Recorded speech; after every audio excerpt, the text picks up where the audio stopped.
ذات پر اعتماد کر جو آپ نے فرمایا مان اللہ کو کیا ڈھونڈتے ہو تم، اللہ نہیں، فرشتوں کو نظر نہیں آیا، پیغمبر گر گیا بے ہوش ہو کے، تو واقعی رسول کریم علیہ الصلوۃ والسلام ہی وہ ذریعہ جس کے پیچھے چل کر ہم اللہ تک پہنچ سکتے ہیں۔ تو یہ ساری باتیں حل ہو جاتی ہیں صرف اسی بات کی وجہ سے ڈاکٹر صاحب نے کہی کہ سر سید گمراہ ہو گیا، بہت مخلص تھا، قوم کا خیر خواہ تھا، مگر علم دین اتنا نہیں تھا، جذبہ تھا، بدنیت آدمی نہیں تھا۔ اب اس زمانے میں انگریزی حکومت نئی نئی آئی تھی، سر ولیم میور بنگال کا گورنر تھا، کمبخت نے کتاب رسول اللہ کی سیرت پر لکھ دی، آج تک چل رہی جرم، اس نے ایسی غلط فہمیاں پھیلائیں حضور پر، وہ دھبے لگائے کہ سر سید کا دل جل، اس بیچارے نے تہیہ کر لیا کہ اس کا جواب لکھنا، اس کے لیے وہ سب کچھ اپنا بیچ باچ کر انگلینڈ گئے، وہاں جا کر کتابیں حاصل کی، اور ایک خط میں لکھتے ہیں ایک ساتھی کو کہ میں سب کچھ بیچ کر فقیر ہو گیا ہوں تاکہ قیامت کے دن اپنے نانا کے سامنے کہہ سکوں کہ جب تیری آبرو پر لوگوں نے ہاتھ ڈالا تھا تو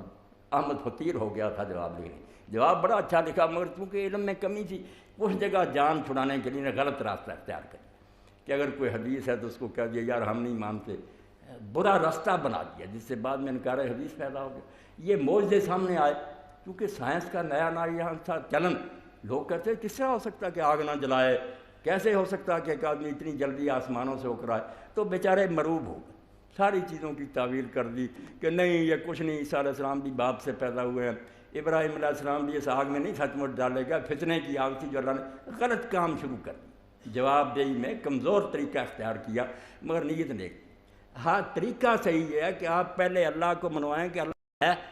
اللہ ہے تو پھر اللہ کل شین قدیر ہے، جو چاہے کر سکتا اس کو اللہ کہتے ہیں، پھر سوال سارے ختم ہو جاتے۔ حضور خود نہیں گئے، معراج کا واقعہ شروع کس سے کیا؟ اسی سوال کے جواب کے لیے کہ کوئی یہ جو ہے نا سارے نوری سے پریشان ہوتی اتنی جلدی، فرمایا سبحان اللہ اسریٰ بعبدہ، وہ سیر کرانے والا جو ہر قسم کی خامی سے پاک ہے، اس میں کوئی کمی نہیں ہے، کوئی کمزوری نہیں، کوئی کمزور یہ سفر کراتا تو آپ سوال کرتے کتنی جلدی، اس ذات نے سفر کرایا ہے جس میں کسی قسم کی خامی اور نقص نہیں ہے۔ اس لیے جب اللہ سمجھ میں آ جائے نا اور یہ آدمی مان لے کہ وہ بالکل